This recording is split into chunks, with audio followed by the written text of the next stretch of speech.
Hello and welcome to the Megan Dauber podcast. My name is Megan and I am so grateful you are back joining me to listen to everything today. I have a little bit more of the story to share with you, although we are back home from the hospital now. We have been at the Shepherd Center for rehab, treating the brain injury, checking out his cardiovascular health, and they have now sent us home. This is the summer of 2024 that I'm talking about. And like I mentioned last episode, this is less of a big storytelling episode and more of an invitation for you to kind of jump into my shoes possibly, and like, what was life really actually like for us behind the scenes and behind what we know of what he's doing in therapy each week. Like, what is life like in the in-between moments, which were more than therapy. So anyhow, thank you for joining me back here. And thank you for just your comments and reviews online. I really do enjoy engaging with those of you who reach out. So thank you so much for those messages y'all have sent, and keep them coming because it's really awesome to stay connected. But anyhow, today's story takes us to like last May. So we are home. Michael is stable, right? His health is stable. I don't really know how to say that other than he has neurocognitive disorders and dysfunction, and his memory is just not working.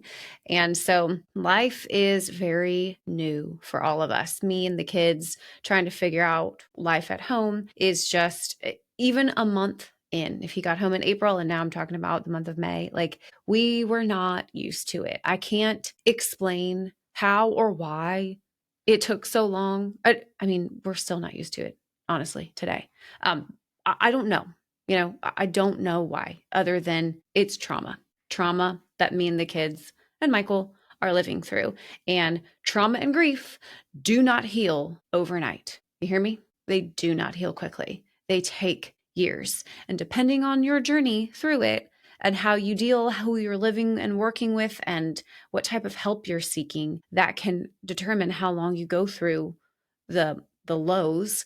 I am desperately working towards not staying in that place for long, and I'll get to that later. But I'm really not in control of my kids' grief journey. It's their own. So anyhow, we're a month in. Things are not great at home. We are not used to our new life, but we're trying. And so Michael, with his memory issues, it's like being a tourist in your own town, right? So, but in between the doctor's appointments that we go to, I'm kind of like, okay, how do I keep Michael entertained? And now I am full-time caring for Michael. Our life pre-accident, we were busy. Like, we were full. We were both working, volunteering, doing things. Like, it just is a complete paradigm shift to be home and focusing on healing as a family and getting Michael healing and trying to figure out how we do life now. So I ended up being like a tour guide for Michael in Virginia Beach, and the weather is beautiful in May. So we are spending a lot of time outdoors. And I remember the first time I took him to the ocean front. So Virginia Beach has this, we have 35 miles of coastline, and we have this sections of the boardwalk where we can go out there and just be tourists again. So we're walking on the boardwalk, and Michael, it's like he's never been here before, which is so weird. Like, he didn't remember these parts of Virginia Beach. And we're walking, and we have this big Neptune statue, or King Triton, whatever you want to call him, the Neptune statue on 31st Street. And I remember Michael being like, wow, this is so cool. Tell me, who is this? What is this about? So I'm like giving him the mythology of King Triton. And then he wants to take a picture. And now, if you live here, you know that is a photo spot for tourists. Like, there's always a family trying to get their picture at the base of the Neptune statue. So I had to do that with Michael. He wanted his picture at the base of the Neptune statue. Might as well put us with a group of people visiting from Montana that thought it was new and exciting.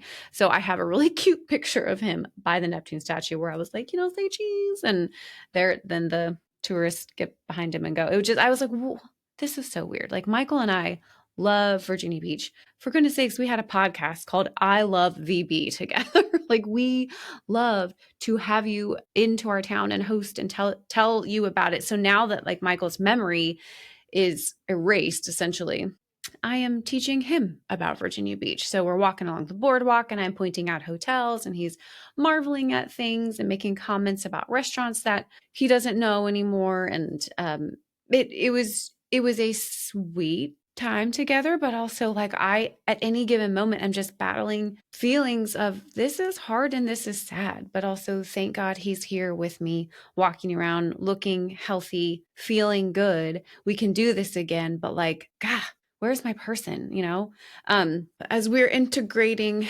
and reintegrating into life again, our community group regularly meets on Tuesday nights. We've been doing it for like 8 years together, and our group is they were people who were with us from like day one in the hospital and just meet our needs anytime I needed help and continue to this day. But anyhow, we value community group. So as soon as I could, I was like, hey, I want to start community group up again. So our group would meet in our home on Tuesday nights and they would all wear name tags, like their sticker name tags on their shirt to help Michael out. And he did a good job learning them fairly quickly, but like for having been with some of them for 8 years, he still had to learn names. And that everyone was so gracious, but it was hard. And you could tell he would kind of feel bad because he would say like, I'm so sorry. Remind me of your name again. Or he might get their last name and he'd be like, you're Mrs. Clark, right? And we would all chuckle because it's cute because of course it's Mrs., but he couldn't remember, hey, no, that's Mallory or whoever we're talking about. So community group, you guys were amazing. You guys wore name tags for about a month and it helped Michael remember who you were or relearn who you were. And then we just had all the normal end of school year events in May. If you're a mom, you know that May is one of the busiest, sometimes worst months of the year because there's so much going on at school. And I brought Michael along for the ride. We had our son's like first strings concert, which is actually hilarious because if you've ever been to an elementary school strings concert where they're all beginner strings players, it's like really, really funny to listen to. They're trying so hard and they're so cute, but it's not beautiful music.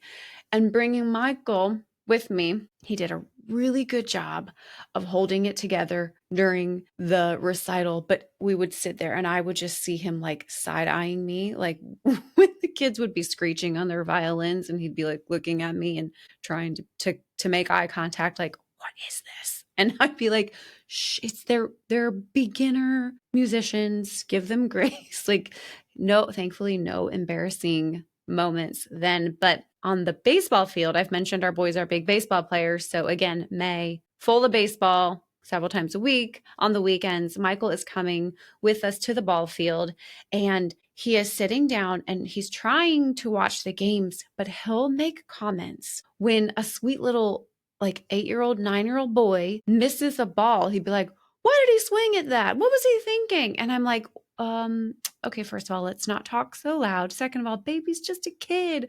Or he'd make comments of like, how did he miss that patch? Or just, and he would laugh. He would laugh at these kids. And most people around us understood our scenario. So, but there still were people who didn't. So I was very self-conscious about him there and the things he would say and his engagement. And, he would often ask to leave, which is so uncharacteristic of Michael, Coach Dad. Like he would be involved in the games on the sidelines, coaching his boys. He knew exactly what to say to Brooks and Ryland. And now he's like not interested because he can't hold attention to a baseball game. He can't track it. He doesn't know what the score is. He doesn't know what is going on.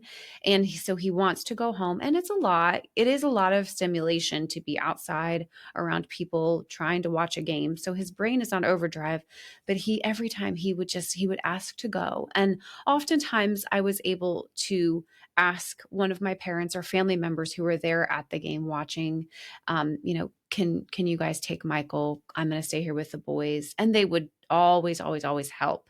So when he needed to go, he would go. But it like that in and of itself was a grief for me as mom to watch the boys' dad not be interested in their sports and ask to leave and like watch him go. And of course the boys noticed. They noticed when dad was there, they noticed when he wasn't there. And so now I'm holding these feelings of like, this is hard to watch my boys be disappointed in their lack of a father figure, truly. Yes, he is there. Yes, he is present. That is a gift and a joy. But his engagement with them was so different that it was this new grief, this type of ambiguous loss that I continue to talk about, that was now on display on the baseball field, and my boys were beginning to experience it in a very real and tragic way. I remember sitting, one day Michael straight up fell asleep at the baseball game. He was sitting in our lawn chairs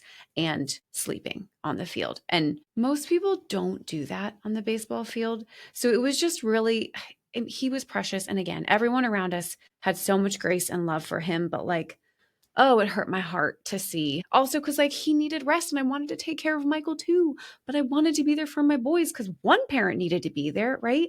So last spring, being on the baseball field was a lot for me too. I would often sit on the bleachers and engage with the people around me. But when my boys would get up to bat, and then, whether they'd strike out or they had a hit and they'd come back to the dugout, like I didn't know the right things to say to them. Like I'm learning how to be a sports mom and a baseball mom. I'm learning about the lingo that you say and the things you shout to your kids to encourage them. But that was like Michael's realm.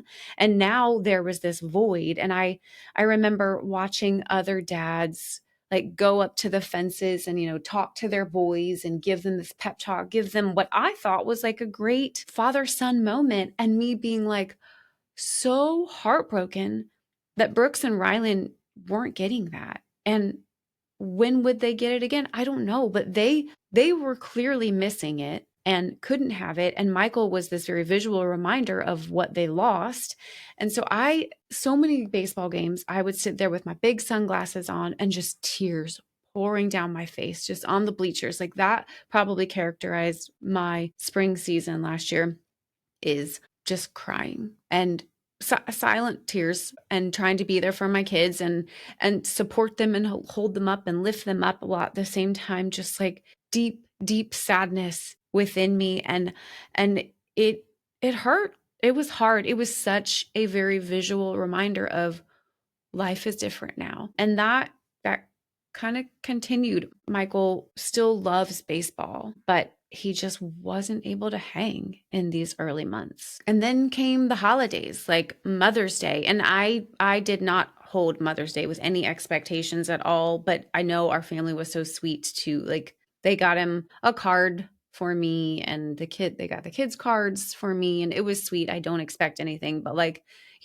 there's no acknowledgement of it's Mother's Day. You're a great mom, even though I know he means that. It's just like, it's not being said to me, right? And then our wedding anniversary, our 17th wedding anniversary was around the corner. And I remember I had expectations to try and do something together, the two of us. And I even bought a new dress. I was out with my sisters and Carmen shopping that month. And there was this like perfect little dress that was on sale. And I was like, you know what? I'm going to do it. I'm going to just put on a new dress, and whether we just go to dinner or whatever, like I'm going to make it special. This is our 17th wedding anniversary. Let's do it. And they're actually, the beautiful Cavalier Hotel at the oceanfront was having a symphony on the lawn that day of our anniversary. And I thought that would be an amazing experience to do for us, because we could be sitting outside. I mean, symphony music, it's beautiful. Music is good for him. It's not overstimulating. We wouldn't have to be at a restaurant. We could just sit in lawn chairs and listen to music. And that could be what we did for our anniversary. I had the cute dress. It was perfect. The weather was beautiful.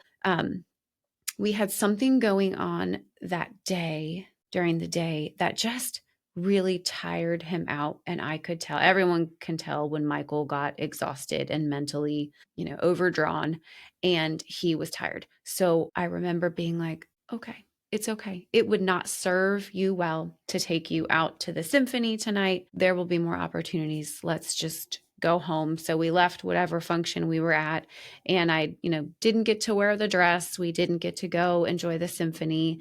And I remember just like heating up leftovers for the kids, but like one last pull. I was like, let's bring dinner in for you and I, Michael, and maybe we could go sit on the back porch and enjoy it together. So we ordered from our go-to Thai restaurant here, and I had it DoorDash to the house.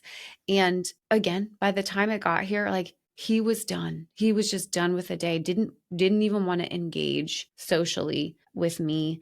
And I remember like just taking my bowl and going and sitting in my bedroom on my bed, eating it, and it not even tasting good. Like I loved the dish I got, but that day on our wedding anniversary, with just disappointment after disappointment, only because of the reality of the situation. Like Michael wasn't doing any of that intentionally, and I knew that.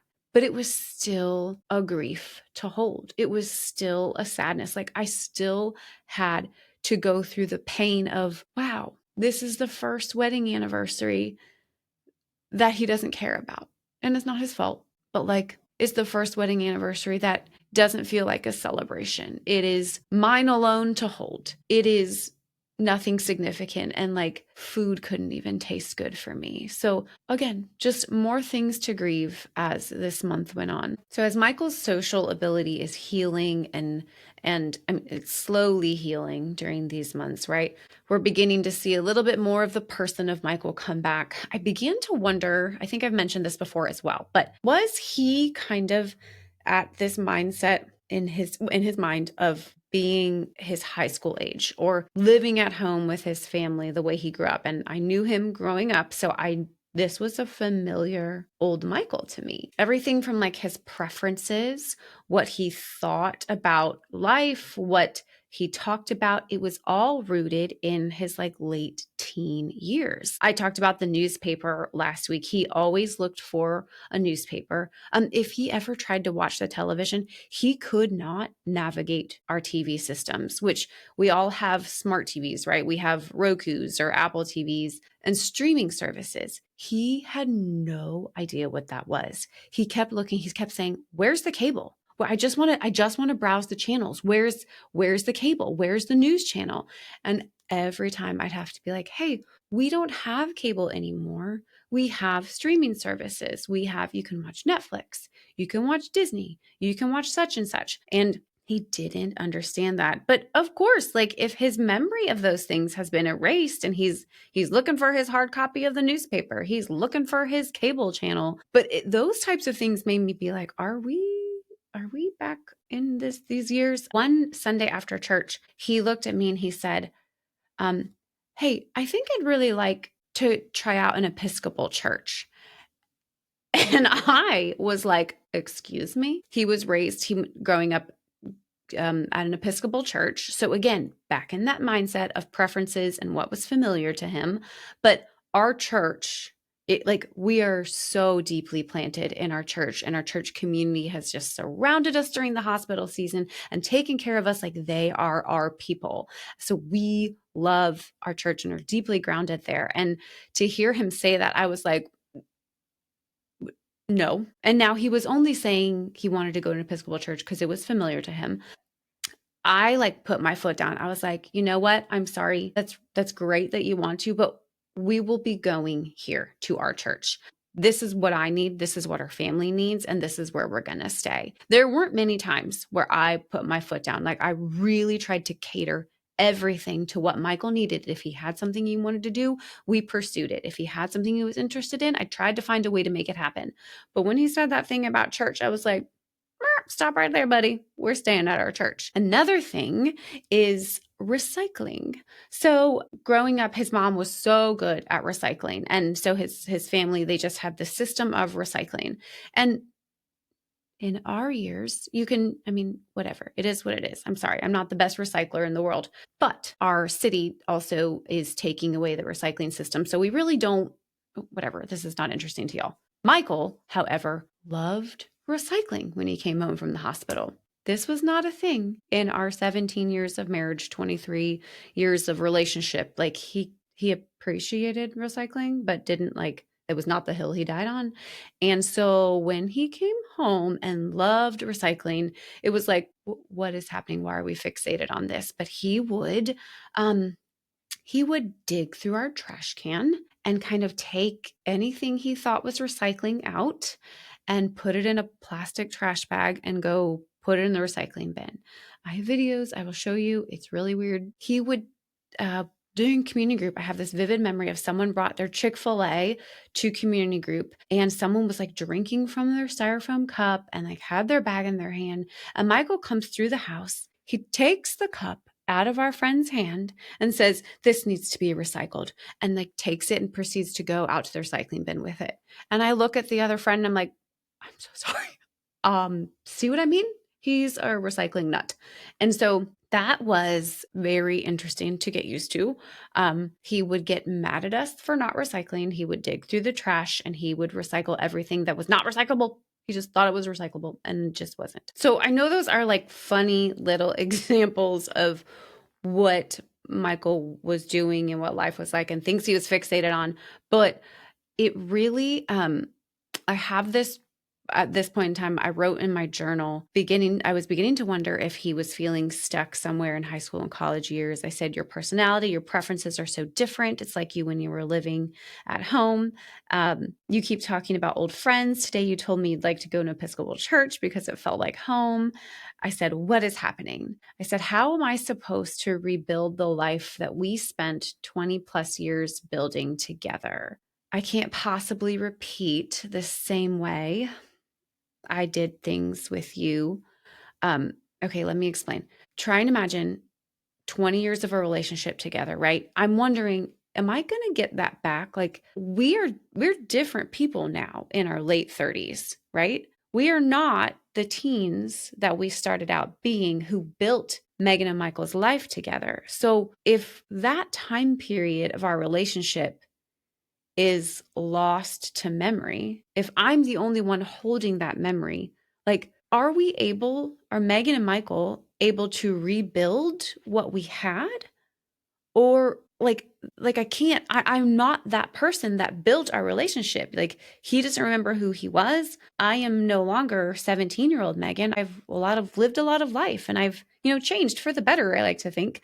But we can't repeat the years that we spent building with each other because we're, here in the timeline now. So I'm beginning to realize, will I ever get that back? Like, I can't force the old. I have to let it go. Like, here I was thinking and hoping that his brain would heal and everything would still be underneath, like his whole personhood would still be made up of who it was made up prior to his accident. But now I'm beginning to realize, like, I don't think that's how this works. And also, like, how sad is that? That is, that's a death of something, right? Like, that is a grief, a past that we can't get back now. So at this point, a year ago, I was beginning to see that reality, but I wasn't ready to face it necessarily. I was still holding on to a lot of hope that we could go back to it all. It's what I wanted. It's what I want, but I don't think we're given that opportunity. And so therefore, well, what are you going to do with this, Megan? Like, I love him. I am committed to him and he loves me and he knows it. But like, memory is such a part of life. Like, memory is what makes up relationships, right? Like, this is really hard to think about. But if you think about all of your long-term friends, you're friends because you've been bonded together by life experience. You have experienced life together and you remember it, and it has formed you and connected you, and that becomes the foundation of who you are with this other person in this relationship. So when you're now at this point in time and those bonds they're not gone, they're forgotten, they're not there, you don't draw on them anymore. Like, and in our case, it's me. I am able to still reach in and get those memories and draw on those past experiences and reach into those old bonds. But like, my sweet Michael, he can't access it.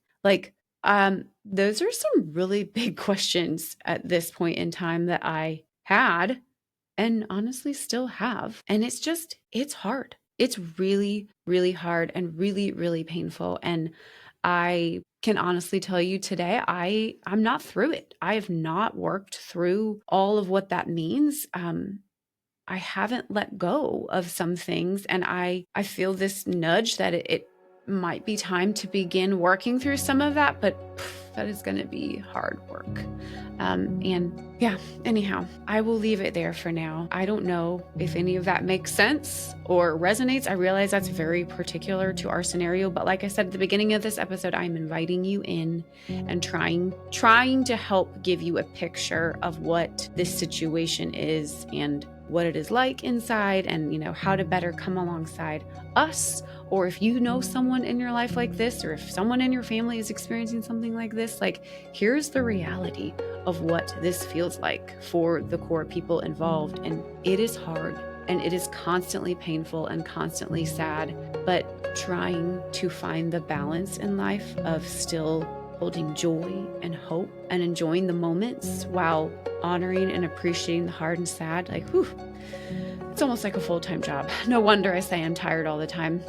Anyhow, much love to you all. Thank you for joining me today. We will be back again in the next episode.